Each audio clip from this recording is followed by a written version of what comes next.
नमस्कार। यो एभिन्यूज खबरको संकेत हो। तपाई अहिले एभिन्यूज@7 मा हुनुहुन्छ।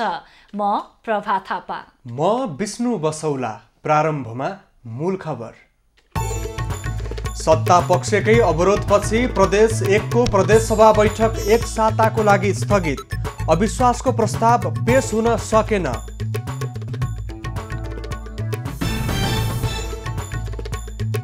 नवनियुक्त संवैधानिक आयोगका पदाधिकारीको काम रोक्न सर्वोच्चद्वारा अस्वीकार। विपक्षीको नाममा कारण देखाऊ आदेश जारी। संविधानले अर्को प्रधानमन्त्री नियुक्त हुने परिकल्पना नै नगरेको सरकारी वकिलहरूको दाबी। माघ 30 गतेसम्म बहस सक्न प्रधान न्यायाधीशको आग्रह। भागरथी हत्याकाण्डको दोषीलाई कारबाहीको माग गर्दै बैतडीमा आज पनि प्रदर्शन। महिला सुरक्षाको सुनिश्चितता गर्न माग।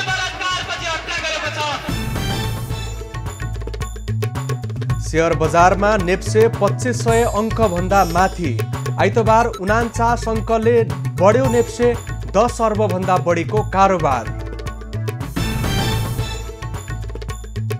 भारतको उत्तराखण्डको चमोलीमा हिमताल फुट्यो। धौलीगङ्गा नदीमा आएको बाढीमा 10 जनाको मृत्यु। 150 जना भन्दा बढी बेपत्ता। र महिला राष्ट्रिय लिगमा वालिङद्वारा नेपाल प्रहरी 1-0 ले पराजित। अर्को खेलमा चन्द्रपुरले विराटनगरलाई 1-0 ले हरायो।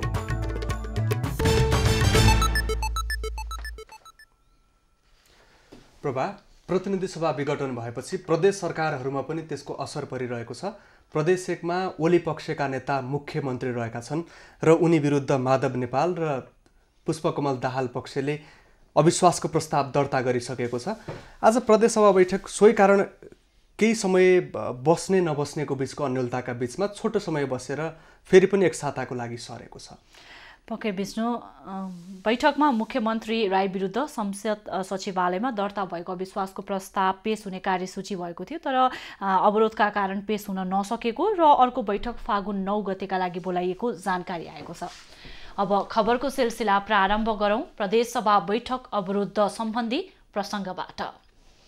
सत्ता पक्षको अवरोधका कारण प्रदेश 1 को प्रदेशसभा बैठक एक साताका लागि स्थगित गरिएको छ।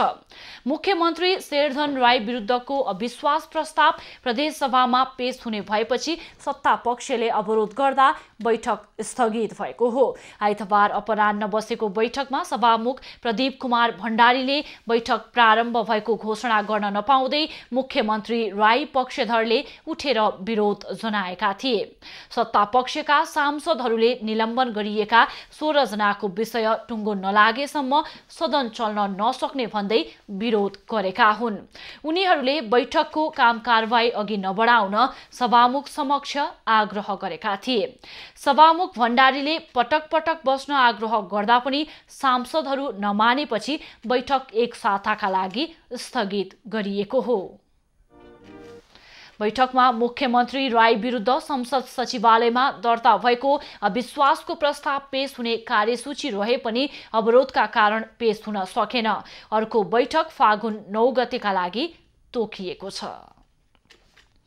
सभामुख अग्निप्रसाद सापकोटाले संवैधानिक आयोगहरूमा भएका नियुक्ति विरुद्ध सर्वोच्च अदालतमा दर्ता गरेको रिटको सुनवाई गर्दै न्यायाधीश प्रकाश कुमार ढुङ्गानाको एकल इजलासले विपक्षीको नाममा कारण देखाऊ आदेश जारी गरेको छ।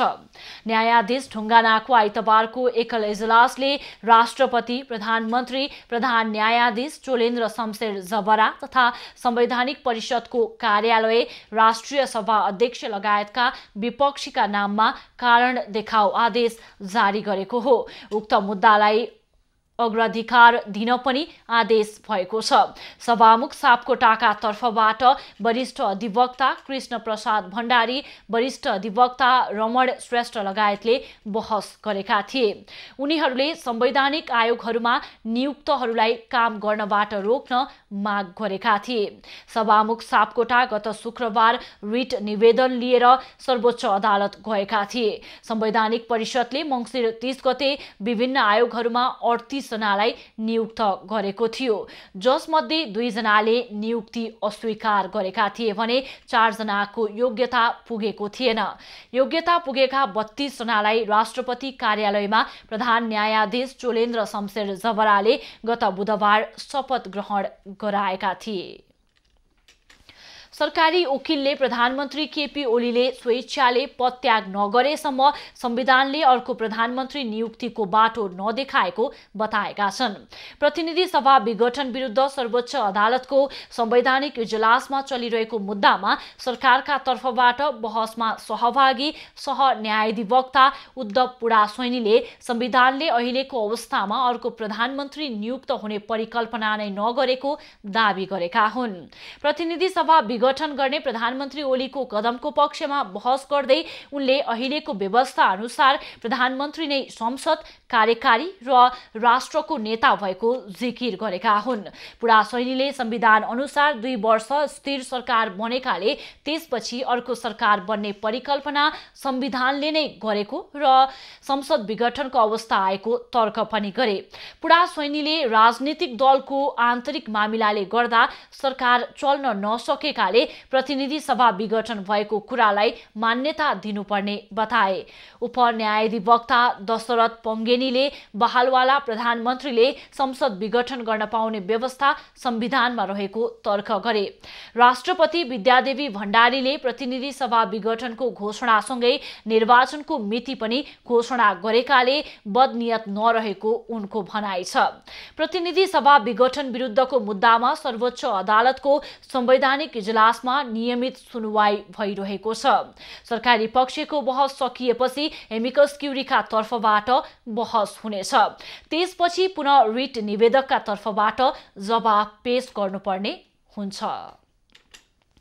प्रधान न्यायाधीश चोलेन्द्र शमशेर जबराले संसद विघटन मुद्दामा आफ्नो बहस माघ 30 गते भित्र सक्न सरकारी पक्षलाई आग्रह गरेका छन्। प्रतिनिधि सभा विघटनको पक्षमा बहस गर्ने कानून व्यवसायीलाई आउँदो शुक्रबारसम्म बहस सक्न आग्रह गरेका हुन्। आइतबार प्रधानमन्त्रीको प्रतिरक्षाका लागि आएका अधिवक्ता रमेश बडालसँग उनले माघ 30 गते भित्र रिट निवेदकका विपक्षी प्रधानमन्त्री लगायतका तर्फबाट बहस सक्नुपर्ने बताए। उनले सरकारी पक्षलाई यसअघि समय नतोके पनि अब समय कम भएकाले निश्चित समय तोक्नु परेको बताएका छन्। रिट निवेदनमा राष्ट्रपति कार्यालय, प्रधानमन्त्री तथा मन्त्री परिषद कार्यालय, प्रधानमन्त्री, सभामुख लगायतलाई विपक्षी बनाइएको छ। आइतबारसम्म संसद विघटनको प्रतिरक्षामा सरकारी पक्षबाट सरकारी वकिलहरूको बहस सकिएको छ। अब संसद विघटनको रिटमा सरकारको प्रतिरक्षा गर्न वकालतनामा लेखाएका निजी कानून व्यवसायीले बहस गर्न बाँकी छ। बैतडीको दोगडा केदारकी भागरथी भट्टको बलात्कारपछि हत्याको विरोधमा जिल्लाका विभिन्न ठाउँमा प्रदर्शन भएको छ। 17 वर्षीय किशोरी भागरथी भट्टको बलात्कारपछि हत्या भएको आरोप लगाउँदै स्थानीय बासिन्दा र विद्यार्थीहरूले विरोध प्रदर्शन गरेका हुन्।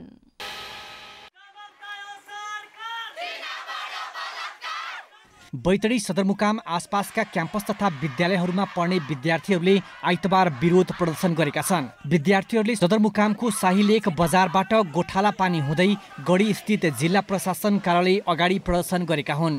भागीरथी हत्याकाण्डका दोषीलाई यथाशीघ्र कानुनको दायरामा लिएर कारबाहीको माग उनीहरूले गरेका छन्। अपराधीहरूलाई नियन्त्रणमा ल्याई उनलाई कडाभन्दा कडाई सजाय दिन पर्छ, त्यो पहल चाहिँ सम्बन्धित निकायले गरोस् भनेर हामी थप दबाब सिर्जना गर्नको लागि विद्यार्थी, शिक्षक र अन्य अभिभावक सहितको हामी यहाँ उपस्थित भएका छौँ। यस्तै घटना भएको स्थल दोगाडा केदार 7 का विद्यार्थी तथा स्थानीयहरूले बैतडी दार्चुला सडकमा दिनहुँ प्रदर्शन गरिरहेका छन्। स्थानीय विद्यालयहरू 3 दिनका लागि बन्द गरेर उनीहरू विरोधमा उत्रिएका छन्। स्थानीय महिलाहरूले राजमार्ग बन्द गर्दै विरोधमा उत्रिएका छन्। घटनास्थल र सदरमुकाममा प्रदर्शन गरिरहेका विद्यार्थीहरूले छोरीको सुरक्षाप्रति चिन्ता व्यक्त गरेका छन्।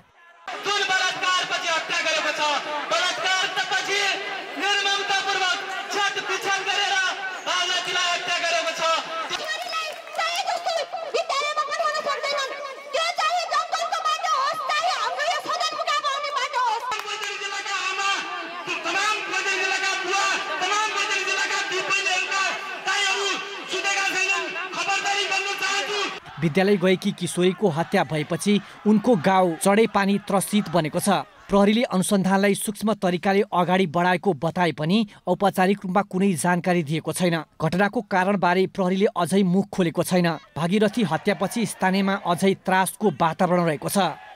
लोकेश साउद, बैतडी।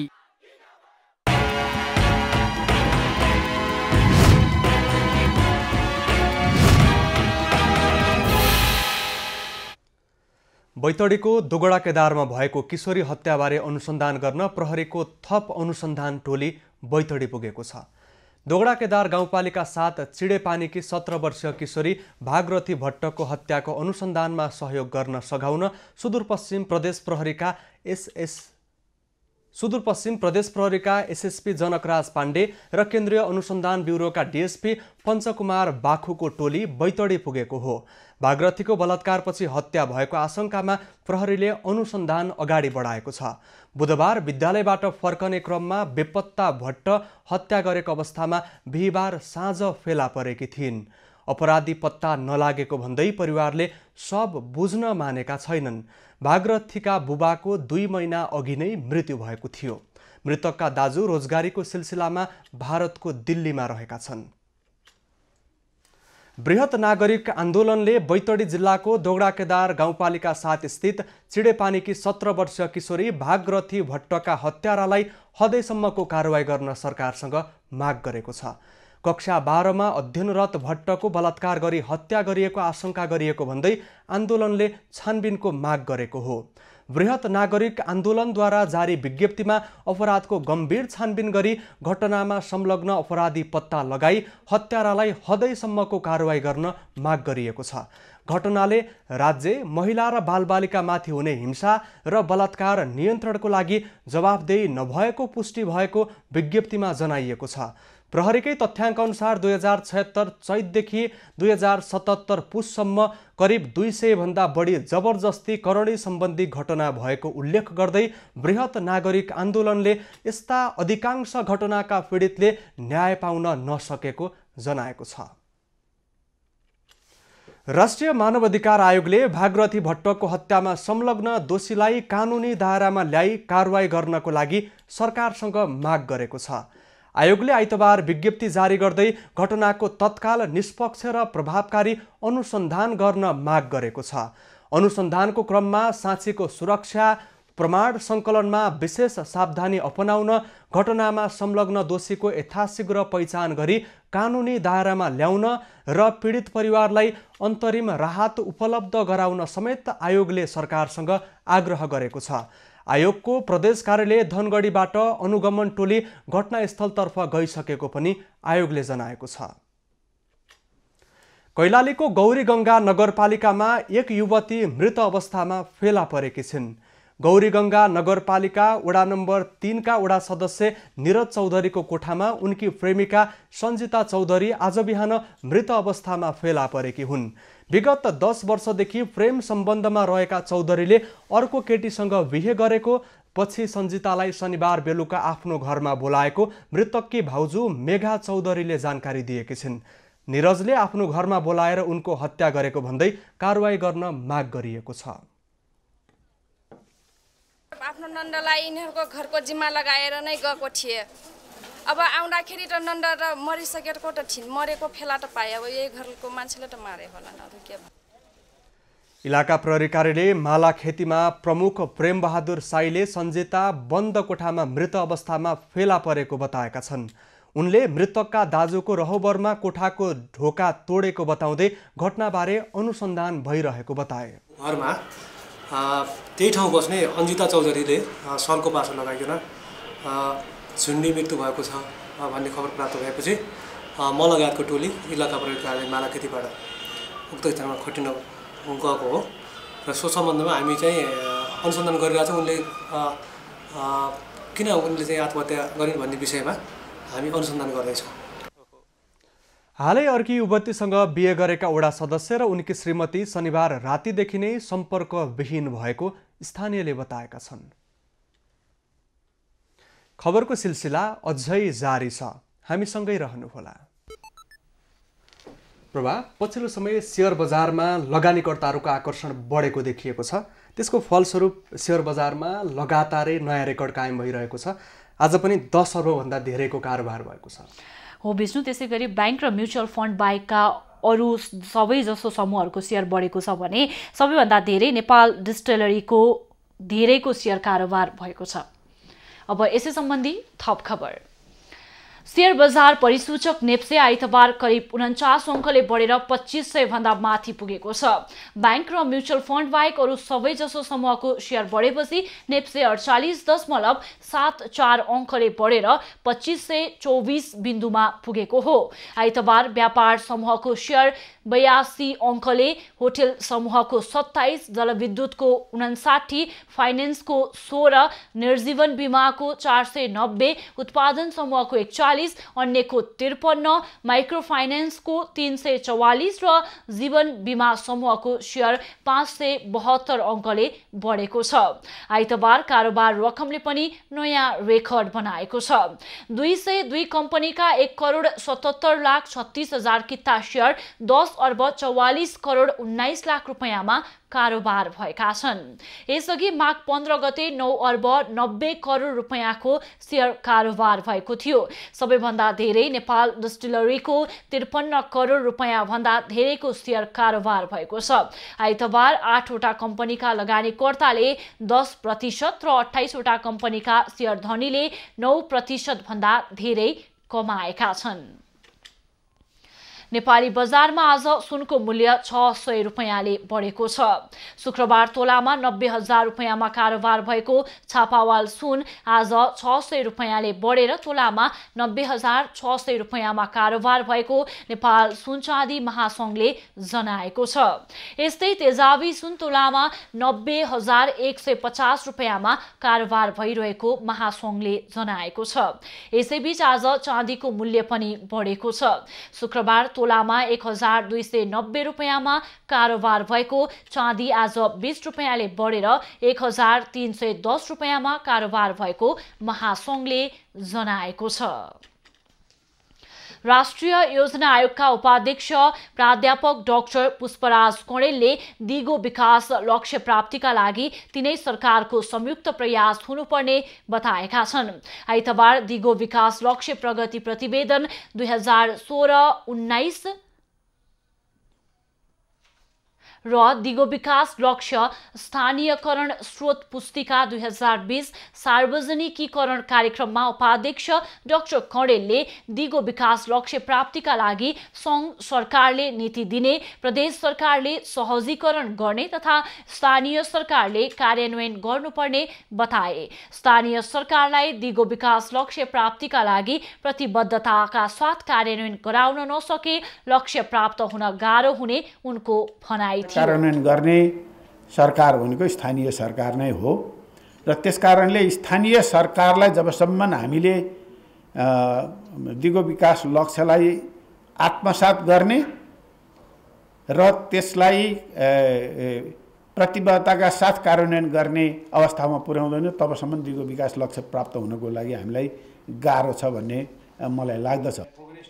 कार्यक्रममा राष्ट्रिय सभा सदस्य विमला राई पौडेलले दिगो विकास लक्ष्य प्राप्तिका लागि सबै क्षेत्रसँग साझेदारी र समन्वयको वातावरण बनाउनु पर्ने धारणा व्यक्त गरिन्।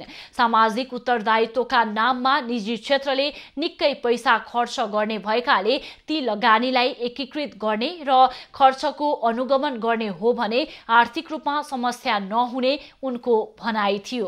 भन्ने कुराको राम्रो अनुगमन गर्यौं भनेदेखि खर्चको त्यति ठूलो समस्या हुन्छ जस्तो मलाई चाहिँ लाग्दैन, किनभने यी नयाँ गोलहरू चाहिँ हाम्रा होइनन्। विशेष गरिकन साझेदारीतामा समन्वयमा हामीले एकदमै राम्रोसँग चाहिँ वातावरण बनाउनु पर्ने जरुरी छ। त्यो सँगसँगै मलाई चाहिँ जनताले आफूले महसुस हुने खालको त्यो अनुगमन प्रणालीमा हामीले कसरी ल्याउँछौँ, कसरी उनीहरूका कुराहरूलाई चाहिँ समेट्छौँ, त्यसलाई पनि अलिकति ध्यान दिनुपर्छ। राष्ट्रिय योजना आयोगका सचिव केवल प्रसाद भण्डारीले दिगो विकासको प्रगति अध्ययन गर्दा रोजगारी पाउने तथा आय आर्जन हुने क्षेत्रमा प्रगति हासिल गर्न नसकिएको बताए। उद्योग क्षेत्रको कुल गृहस्थ उत्पादनमा योगदान घटेको तथा प्रजनन उमेरका महिलामा रक्त अल्पताको स्थिति र 5 वर्ष मुनिका बालबालिकाको रक्त अल्पताको स्थिति लक्ष्य अनुसारको प्रगति हासिल हुन नसकेको उनले बताएका छन्। प्रगति हासिल गर्न सकेका छैनौँ।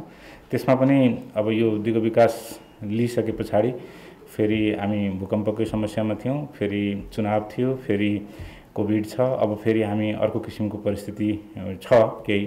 त्यसकारणले गर्दा यी कुराहरू मान्छेको आय आर्जन र रोजगारीको विषय जसले गरिबीसँग निर्वाहसँग प्रत्यक्ष जोड्छ। सदस्य सचिव भण्डारीले दिगो विकास लक्ष्य प्राप्तिको कुरा जताततै दस्तावेजीकरण गरिएको भए पनि काम गर्ने सिलसिलामा कठिनाइहरू देखिएको बताए। नेपालमा आइतबार थप 119 जनामा कोरोना संक्रमण पुष्टि भएको छ। यो सँगै नेपालमा कोरोना संक्रमितको संख्या 2,71,925 पुगेको छ।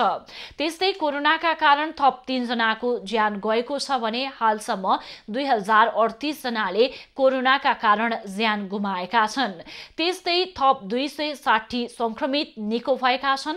हालसम्म नेपालमा 2,68,072 जना संक्रमित निको भएका छन्। हाल 1815 जना आइसोलेसनमा छन् भने 92 जना क्वारेन्टिनमा छन्।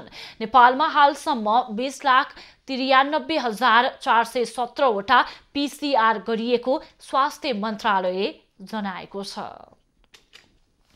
नेकपा दाहाल नेपाल पक्षका नेता माधव कुमार नेपालले प्रधानमन्त्री ओलीको कम्युनिस्ट आन्दोलनप्रतिको निष्ठा कमजोर भएको बताएका छन्। आइतबार श्रमिक भेलामा सम्बोधन गर्दै अध्यक्ष नेपालले प्रधानमन्त्री ओलीले मार्क्सवादलाई अवसरवादको रूपमा बुझी आफ्नो स्वार्थको साधन बनाउन चाहेको आरोप लगाए। बढ्दै गयो।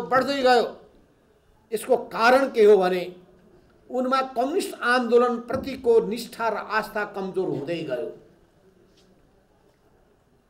कम्युनिस्ट आन्दोलन प्रतिको प्रतिबद्धता कमजोर हुँदै गयो। उनले मार्क्सवादलाई अवसरवादको रूपमा बुझ्न पुगे र आफ्नो स्वार्थको साधन बनाउन चाहे। अध्यक्ष नेपालले आफूहरूमा संविधानप्रति माया, ममता, स्वामित्व बोधको भावना भएका कारण यसलाई बिग्रिन र छिन्न भिन्न हुन नदिने बताए। आफूहरूले कुर्सीको हानथाप नगरी न्याय र सत्यको लागि आवाज उठाइरहेकाले आफूहरूको बाटो सही रहेको उनको भनाइ थियो। नेकपा दाहाल नेपाल पक्षधर अखिल नेपाल स्वतन्त्र विद्यार्थी युनियनले प्रतिनिधि सभा विघटनको विरोध गर्दै प्रधानमन्त्री केपी ओलीलाई विरोध पत्र लेखेको छ। आइतबार अनेरा सोवेयुले प्रधानमन्त्री ओलीलाई प्रतिनिधि सभा विघटनको विरोध गर्दै लेखिएको पत्र प्रधानमन्त्रीलाई नै दिन चाहे पनि समय नदिएपछि पत्रको ठूलो ब्यानर बनाएर प्रदर्शन गरेका छन्। प्रधानमन्त्री तथा मन्त्री परिषदको कार्यालयले विरोध पत्र दर्ता गर्न मानेपछि अनेरा सोवेयुले सडकमा नाराबाजी तथा प्रदर्शन समेत गरेको थियो। अनेरा सोवेयुका सह संयोजक रञ्जित तामाङले आगामी दिनमा ओली सरकारका मन्त्रीको देश दौडाहामा विरोध प्रदर्शन गरिने बताए। सरकारका मन्त्रीहरूलाई हामीले घोषणा पनि गरिसकेका छौँ।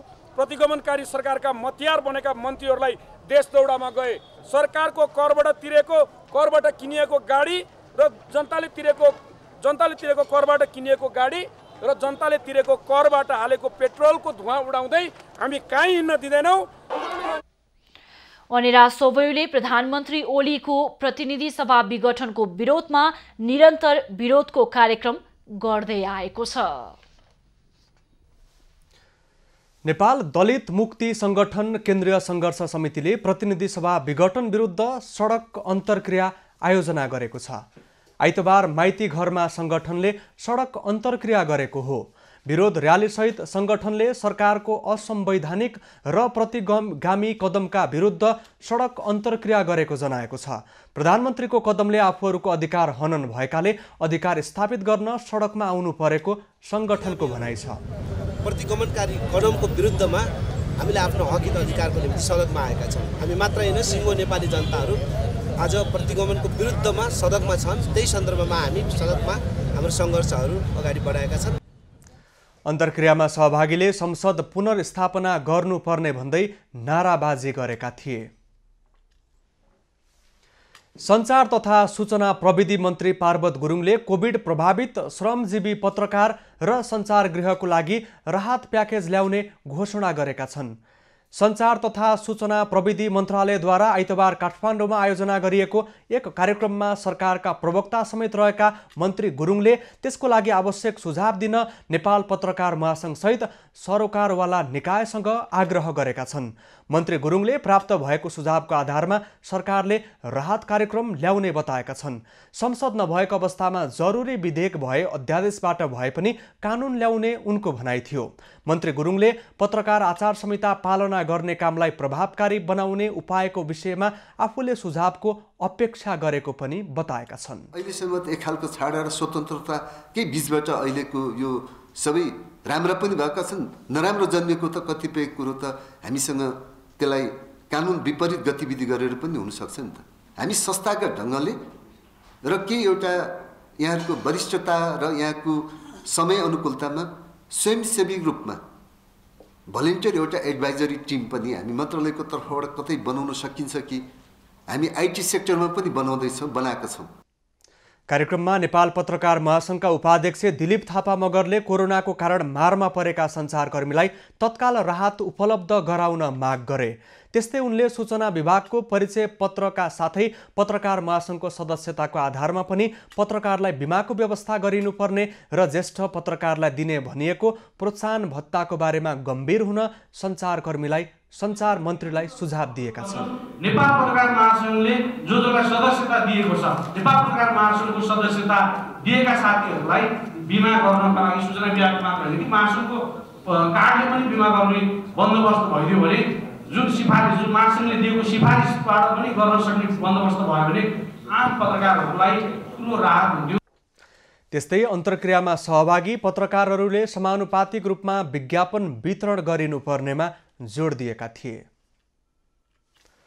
बाराको कलैया स्थित एक निजी विद्यालय 7 वर्षदेखि छाप्रोमा सञ्चालन भइरहेको छ।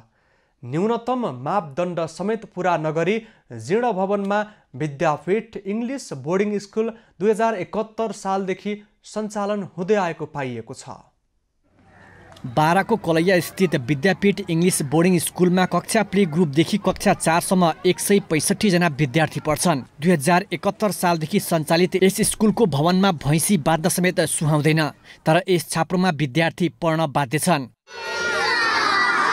Good morning, sit down.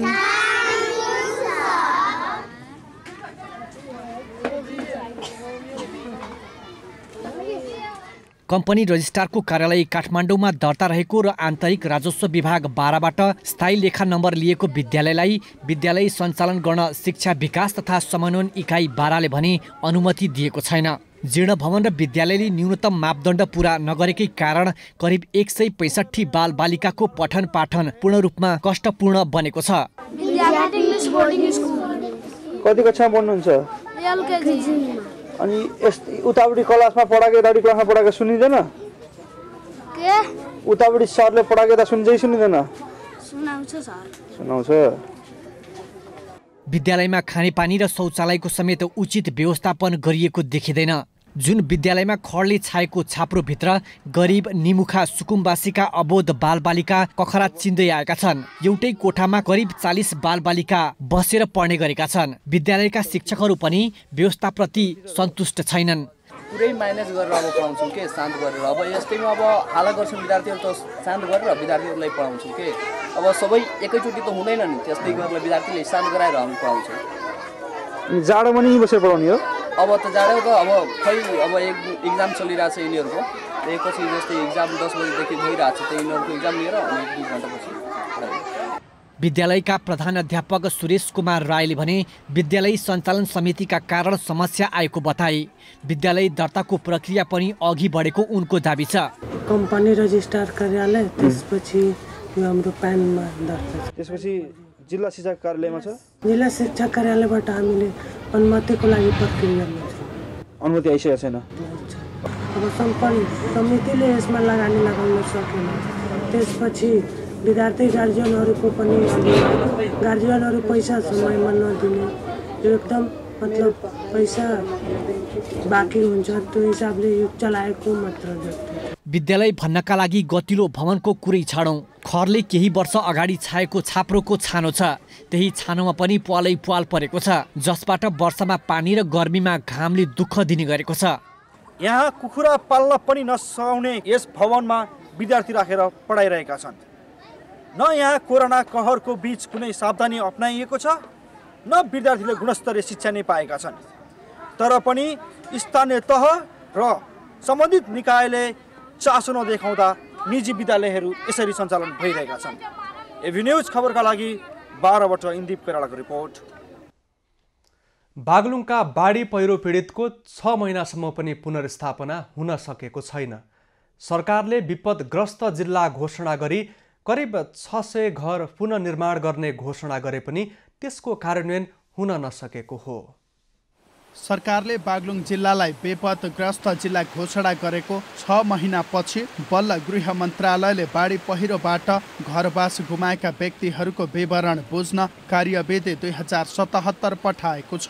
बाढी पहिरोबाट घरबास गुमाएका जनतालाई तत्काल राहत दिएर पुनर्निर्माण गर्न सहयोग गर्ने भनेर सरकारले घोषणा गरेको 6 महिनापछि मनसुनजन्य विपद प्रभावित निजी आवास पुनर्निर्माण पुनर्स्थापना कार्यविधि जिल्ला पठाएको हो। कार्यविधि अनुसार पूर्ण रूपमा घरबार विहीन भएका व्यक्तिलाई पहाडी क्षेत्रमा 4 लाख, हिमाली क्षेत्रमा 5 लाख र तराई क्षेत्रमा 3 लाख रकम घर पुनर्निर्माणका लागि दिइने भएको छ।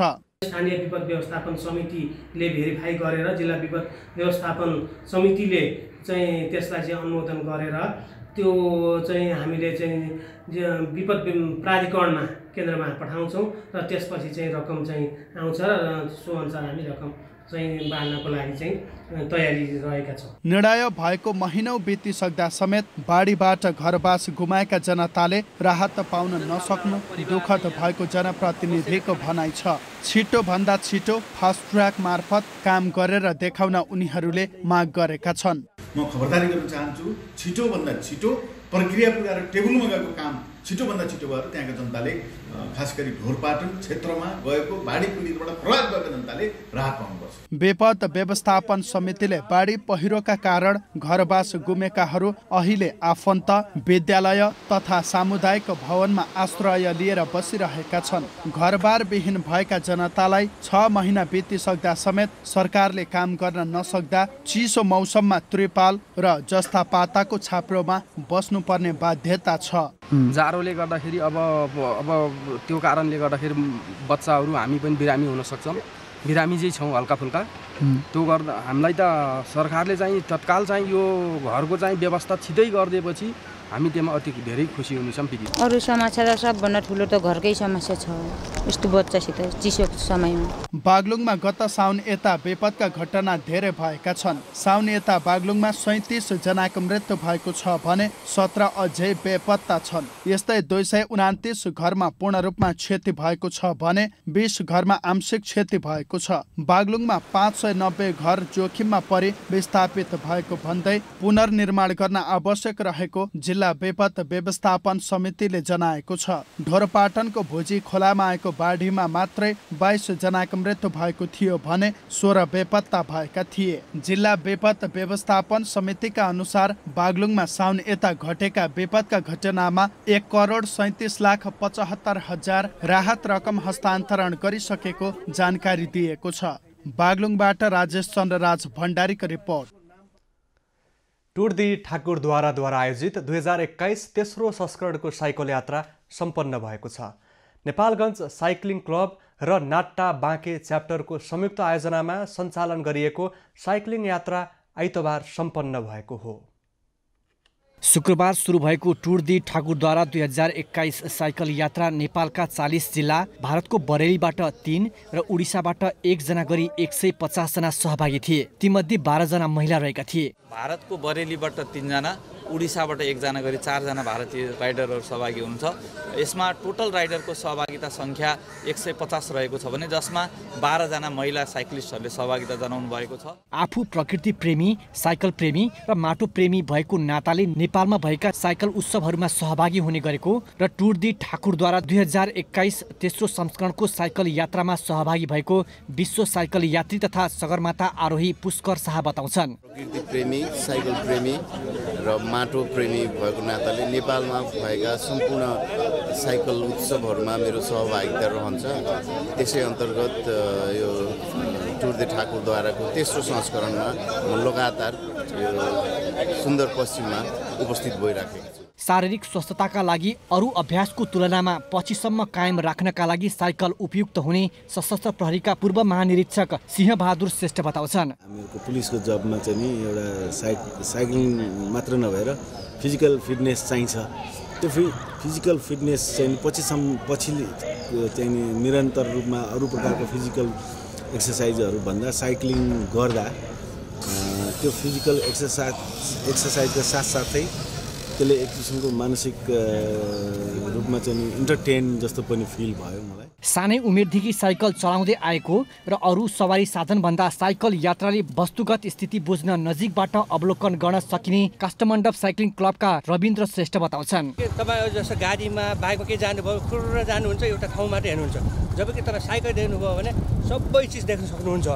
त्यसै गर्दा आन्तरिक पर्यटकहरूलाई पनि हामीले अझै टेवा दिन सकिन्छ, अझै बढाउन सकिन्छ। स्वास्थ्य, पर्यावरण र पर्यटन विकासका लागि भनेर आयोजना गरिएको टुर दी ठाकुरद्वारा 2021 तेस्रो संस्करणको साइकल यात्राले साँच्चीकै आत्मीयता जोडेको छ। यस यात्रामा 68 वर्षीय वृद्धदेखि 11 वर्षीय बालकले मात्र भाग लिएनन्। एक हात र एक खुट्टा गुमाएका व्यक्तिले समेत यात्रामा सहभागिता जनाएका थिए। नेपालगञ्ज ब्युरोको रिपोर्ट। खबरको सिलसिला अझै जारी छ, हामीसँगै रहनुहोला। वालिङ नगरपालिकासँग पराजित हुँदा विभागीय टोली नेपाल प्रहरीले महिला राष्ट्रिय लिगको तेस्रो स्थानमा उक्लने मौका गुमाएको छ। सातोबाटो स्थित एन्फा कम्प्लेक्समा भएको खेलमा नेपाल प्रहरीलाई वालिङले 1-0 गोल अन्तरले हराएको हो। खेलको 58औं मिनेटमा मेथु एलुङ रुथले गोल गरिन् र वालिङलाई अग्रता दिलाइन्। प्रहरीले गोल फर्काउन सकेन र मेथुको गोल नै वालिङलाई 1-0 को जित दिलाउन पर्याप्त रह्यो। यो जितमा 3 अङ्क जोड्दा वालिङ 11 अङ्कसहित तेस्रो स्थानमा उक्लिएको छ। प्रहरीसँग भने 8 अङ्क रहेको छ। पहिलो लेगमा यी दुईले बराबरी खेलेका थिए। अर्को खेलमा रजनी थोकरको एकमात्र निर्णायक गोलमा चन्द्रपुर नगरपालिकाले विराटनगर महानगरपालिकालाई 0 को विरुद्ध 1 गोलले हराएको छ। पहिलो हाफमा दुवै टिमका खेलाडीले गोल गर्ने मौका गुमाए र पहिलो हाफ गोल रहित बराबरीमा सकियो। 70औं मिनेटमा रजनी थोकरले गोल गरिन् र यही गोल निर्णायक बन्दा चन्द्रपुर 1-0 को जित निकाल्न सफल रह्यो। यो जितमा चन्द्रपुरले पहिलो लेगमा विराटनगरसँग भोगेको 5-0 को हारको बदला लिएको छ। हारमा विराटनगरले दोस्रो स्थानमा रहेको नेपाली सेनाले जित जतिकै 13 अङ्क जोड्ने मौका गुमाएको छ र 10 अङ्क सहित चौथो स्थानमा रहेको छ। चन्द्रपुरको भने यो दोस्रो जित हो र 6 अङ्क सहित छैठौं स्थानमा रहेको छ।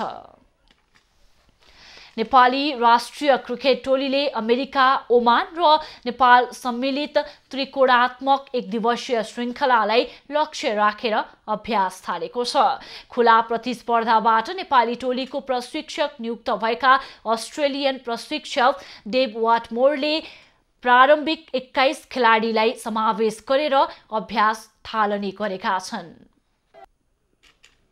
एक साता अघि मात्र सम्पन्न प्रधानमन्त्री कप 1 दिवसीय क्रिकेट प्रतियोगितामा गरेको प्रदर्शनमा नेपाल क्रिकेट सङ्घ क्यानले 32 नाम सार्वजनिक गरे पनि सुरुवाती चरणमा 21 खेलाडी प्रारम्भिक अभ्यासमा बोलाएर अभ्यास थालेको हो। आगामी मार्च महिनाका लागि नेपाली टोलीले अन्तर्राष्ट्रिय भ्रमण गर्दा ओमान, अमेरिका र नेपालले त्रिकोणात्मक श्रृङ्खला खेल्दैछन्। विश्वभर महामारीको रूप लिएको कोभिड-19 का कारण नेपाली क्रिकेट तालिका अनुसार अगाडि बढ्न सकेको थिएन। ओमानमा हुने श्रृङ्खलालाई लक्षित गरेर सुरुवाती चरणमा प्रारम्भिक टोलीलाई अभ्यासमा थालेको नवनियुक्त प्रशिक्षक डेभ वाटमोरले बताए। I watched the Prime Minister's Cup most of the matches, but to actually work with them in the net is a little bit different, and it's much better. So I'm very pleased to be able to do that. We still got 3 or 4 more days left with this group before the senior group starts. पहिलो चरणमा क्याम्पमा बोलाइएका युवा खेलाडीमा सम्भावना भएको भन्दै Dave वाटमोरले Nepali टोलीमा जोस जाँगर भएका युवा खेलाडी भएकाले राम्रो नतिजा निकाल्न सक्ने थपे। There are a number of boys anyway who've represented Nepal in the past. So I'm just a little unsure. That decision isn't mine alone. That decision is more the selectors. When it comes to the 11, that's a little bit probably more in our area, but let's wait and see what happens. This is very early days yet. यस्तै उमेर समूहमा उत्कृष्ट गर्दै नाम कमाएका पृथु बास्कोटा क्यानले घोषणा गरेको प्रारम्भिक टोलीमा समावेश भएका छन्। एक साता अघि सम्पन्न प्रधानमन्त्री कप क्रिकेट प्रतियोगितामा उत्कृष्ट प्रदर्शन गरेका आधारमा प्रारम्भिक टोलीमा समावेश भएका हुन्। करिब 4 वर्षपछि राष्ट्रिय टोलीको प्रारम्भिक चरणमा स्थान बनाएका पृथुले राम्रो खेलेर टोलीमा अटाउन प्रयास गर्ने बताए। टचमै थिएँ हैन, जोस खेल्छु भन्ने एउटा विश्वास थियो। पीएम कप पनि राम्रो भयो र अगाडि पनि अझै राम्रो गर्ने चाहिँ होप छ। त्यस्तै राष्ट्रिय टोलीमा पहिलो पटक क्यानमा परेका विवेक यादव र अर्जुन कुमारले पनि राम्रो प्रदर्शन गरेर टोलीमा अटाउन प्रयास गर्ने बताए। कम्पिटिसन त सिनियर क्याम्प हो, अब नयाँ प्लेयर म छु भने कम्पिटिसन त भइहाल्छ।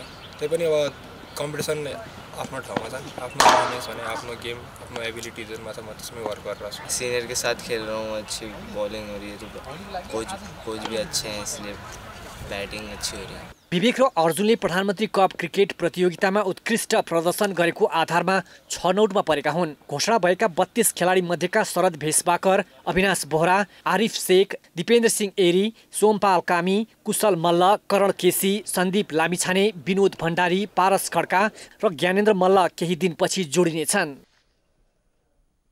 अब पालो एभिन्यूज एट मौसमको। एभिन्यूज एट मौसम।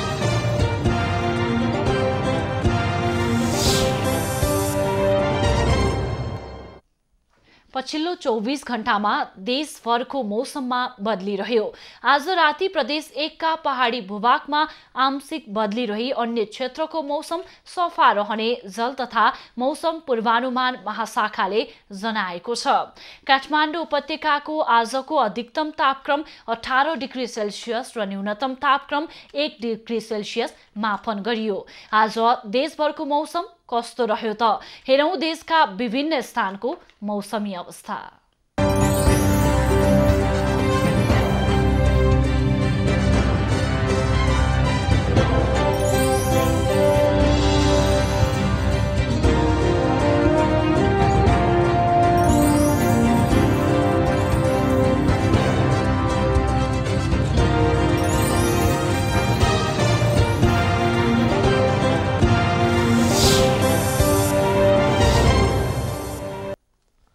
अहिलेलाई खबरको क्रम यति नै। एभिन्यूज खबरका यी सहित अन्य विस्तृत खबरका लागि www.avenews.tv लगअन गर्न सक्नुहुनेछ।